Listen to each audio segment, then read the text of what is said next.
I've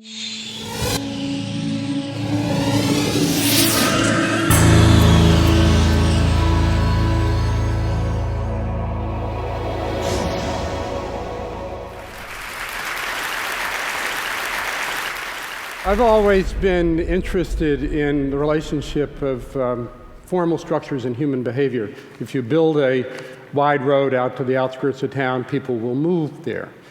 Well, law is also a powerful driver of human behavior. And what I'd like to discuss today is the need to overhaul and simplify the law to release the energy and passion of Americans so that we can begin to address the challenges of our society.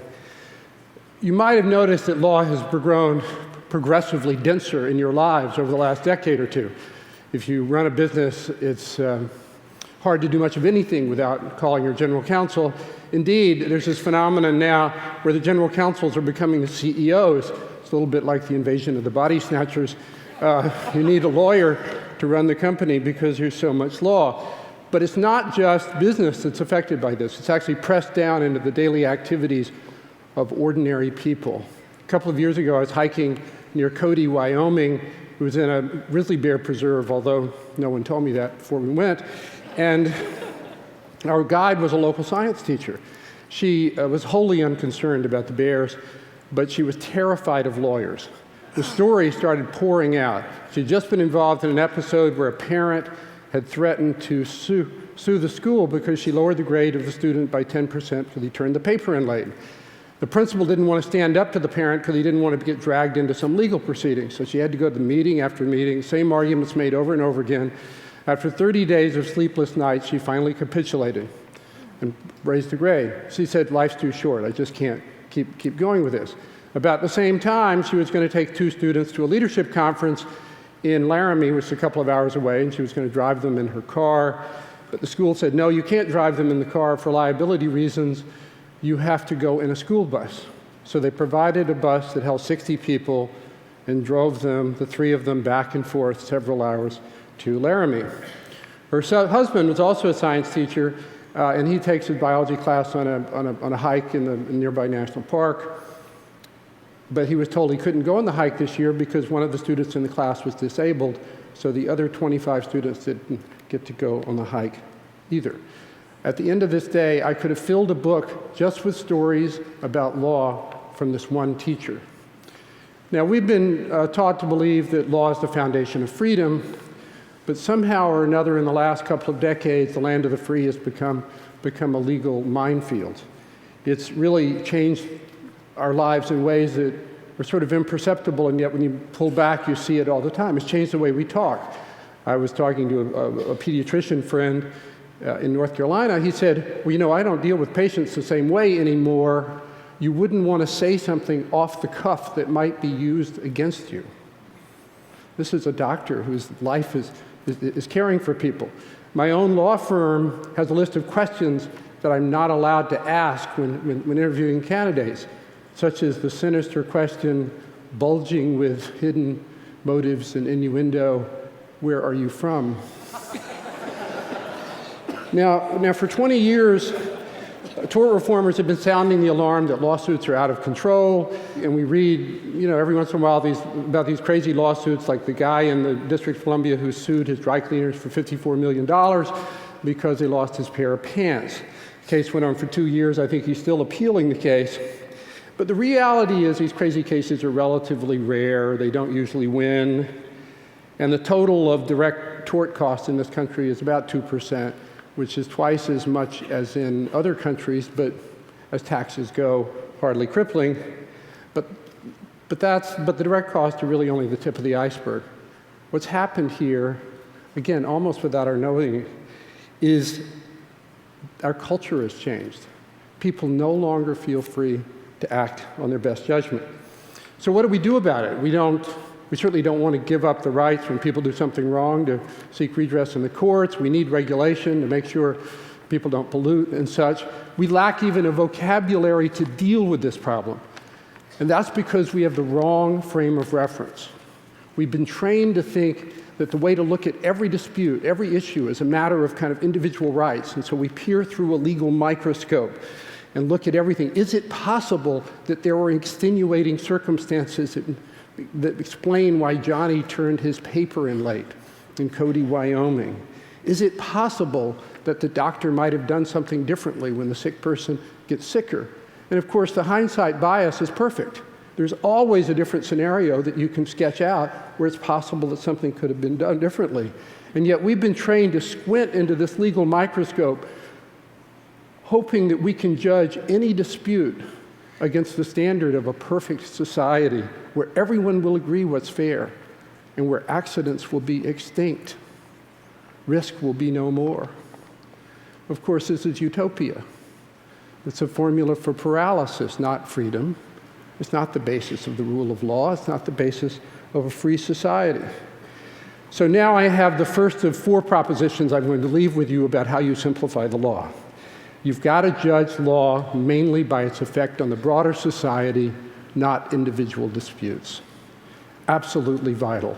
So let's pull back from the anecdotes for a second and look at our society from high above. Is it working? What's the macro data show us? Well, the healthcare system has been transformed. A culture pervaded with defensiveness, universal distrust of the system of justice, universal practice of defensive medicine. It's very hard to measure because there are mixed motives. Doctors can make more on ordering tests sometimes, and also they no longer even know what's right or wrong. But reliable estimates range between $60 billion and $200 billion per year. That's enough to provide care to all the people in America who don't have it. The trial lawyers say, well, this legal fear makes doctors practice better medicine. Well, that's been studied too by the Institute of Medicine and others. Turns out that's not the case. The fear has chilled professional interaction, so thousands of tragic errors occur because doctors are afraid to speak up. Are you sure that's the right dosage? Because they're not sure and they don't want to take legal responsibility. Let's go to schools. As we saw with the teacher in Cody, Wyoming, she seems to be affected by the law. Well, it turns out that schools are literally drowning in law. You could have a separate section of a law library around each of the following legal concepts: due process, special education, no child left behind, zero tolerance, work rules, goes on. We did a study of all the rules that affect one school in New York. The Board of Ed had no idea. Tens of thousands of discrete rules, 60 steps to suspend a student from school. It's a formula for paralysis. What's the effect of that? One is a decline in order. Again, studies have shown it's directly attributable to the rise of due process. Public Agenda did a survey for us a couple of years ago where they found that 43% of the high school teachers in America say they spend at least half of their time maintaining order in the classroom. That means those students are getting half the learning they're supposed to, because if one child's disrupting the class, no one can learn. And what happens when the teacher tries to assert order? They're threatened with a legal claim. We also surveyed that. 78% of the middle and high school teachers in America have been threatened by their students with violating their rights or lawsuits by their students. They're threatening their students. It's not that they usually sue. It's not that they would win. But it's an indication of the corrosion of authority. And how has this system of law worked for government? Doesn't seem to be working very well, does it? Neither in Sacramento nor in Washington. The other day at the State of the Union speech, President Obama said, and I think we could all agree with this goal, from the first railroads to the interstate highway system, our nation has always been the first to compete. There's no reason Europe or China should have the fastest trains. Well, actually there is a reason. Environmental review has evolved into a process of no pebble left unturned for any major project taking the better part of a decade, then followed by years of litigation by anybody who doesn't like the project. And then, just staying above the earth for one more second, people are acting like idiots. All across the country. Idiots. A couple of years ago, Broward County, Florida banned running at recess.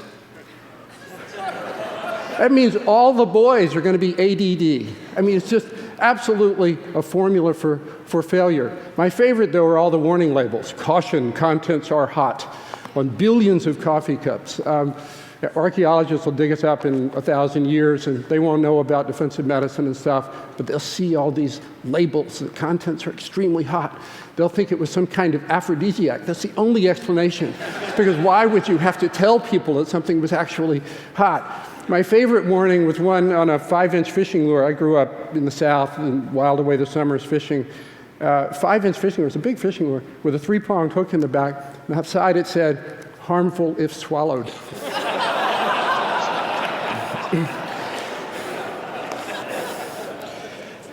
So, none of these people are doing what they think is right. And why not? They don't trust the law. Why don't they trust the law? Because it gives us the worst of both worlds. It's random. Anybody can sue for almost anything and take it to a jury. No, not even an effort at consistency. And it's also too detailed. In the areas that are regulated, there's so many rules, no human could possibly know it. Well, how do you fix it? We can spend 10,000 lifetimes trying to prune this legal jungle. But the challenge here is not one of just amending the law, because the hurdle for success is trust. People, for law to be the platform for freedom, people have to trust it. So that's my second proposition. Trust is an essential condition to a free society. Life's complicated enough without legal fear, but law is different than other kinds of uncertainties because it carries with it the power of state. And so the state can come in. It actually changes the way people think. It's like having a little lawyer on your shoulders all day long, whispering in your ears, well, could that go wrong? Might that go wrong? It drives people from the smart part of the brain, that dark, deep well of the subconscious where instincts and experience and all the other factors of creativity and good judgment are. It drives us to the thin veneer of conscious logic. Pretty soon the doctor's saying, well, I doubt if that headache could be a tumor, but who would protect me if it were, so maybe I'll just order the MRI. Then you've wasted $200 billion in unnecessary tests. If you make people self-conscious about their judgments, studies show you will make them make worse judgments. If you tell the pianist to think about how she's hitting the notes when she's playing the piece, she can't play the piece. Self-consciousness is the enemy of accomplishment. Edison stated it best. He said, hell, we ain't got no rules around here. We're trying to accomplish something. So how do you restore trust? Tweaking the law is clearly not good enough. And tort reform, which is a great idea, it lowers your costs if you're a business person, but it's like a Band-Aid on this gaping wound of distrust. States with extensive tort reform still suffer all these pathologies. So what's needed is not just to limit claims, but to actually create a dry ground of freedom. It turns out that freedom actually has a formal structure, and it is this. Law sets boundaries, and on one side of those boundaries are all the things you can't do or must do.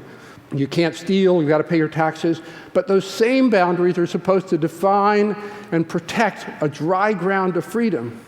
Isaiah Berlin put it this way: law sets frontiers not artificially drawn, within which men shall be inviolable. We've forgotten that second part. Those dikes have burst. People wade through law all day long. So what's needed now is to rebuild these boundaries. And it's especially important to rebuild them for lawsuits, because what people can sue for establishes the boundaries of everybody else's freedom. If someone brings a lawsuit over a seesaw, the kid fell off the seesaw, it doesn't matter what happens in the lawsuit, all the seesaws will disappear because no one will want to take the risk of the lawsuit. And that's what's happened. There are no seesaws, jungle gyms, merry-go-rounds, climbing ropes, nothing that would interest a kid over the age of 4 because there's no risk associated with it. So how do we rebuild it? Life's too complex for...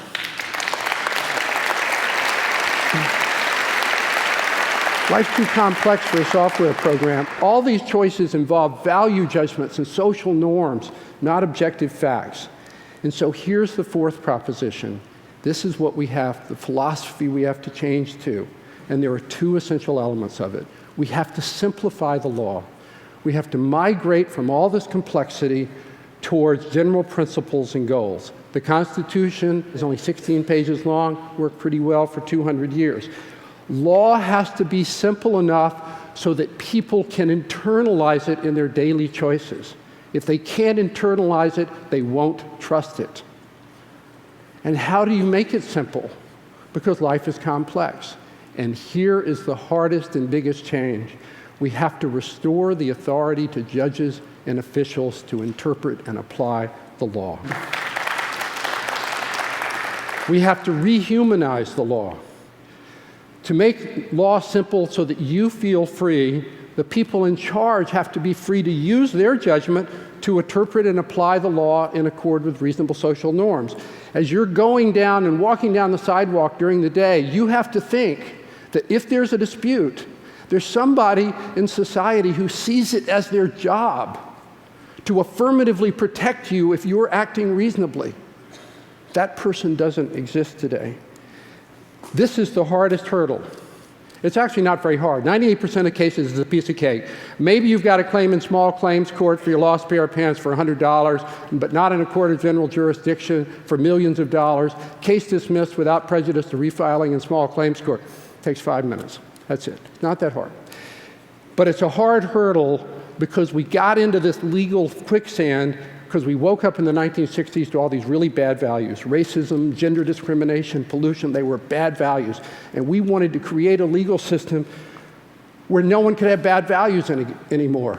The problem is we created a system where we eliminated the right to have good values. It doesn't mean that people in authority can do whatever they want. They're still bounded by legal goals and principles. The teacher's accountable to the principal. The judge is accountable to an appellate court. The president is accountable to voters. But the accountability is up the line, judging the decision against the effect on everybody, not just on the disgruntled person. You can't run a society by the lowest common denominator.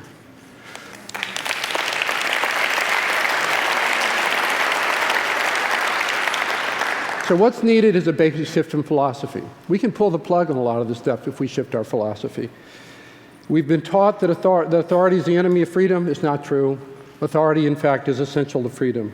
Law is a human institution. Responsibility is a human institution. If teachers don't have authority to run the classroom, to maintain order, everybody's learning suffers. If the judge doesn't have authority to toss out unreasonable claims, then all of us go through the day looking over our shoulders. If the environmental agency can't decide that the power lines are good for the environment, then there's no way to bring the power from the wind farms to the city. A free society requires red lights and green lights. Otherwise, it soon descends into gridlock. That's what's happened to America. Look around. So what the world needs now is to restore the authority to make common choices. It's the only way to get our freedom back, and it's the only way to release the energy and passion needed so that we can meet the challenges of our time. Thank you.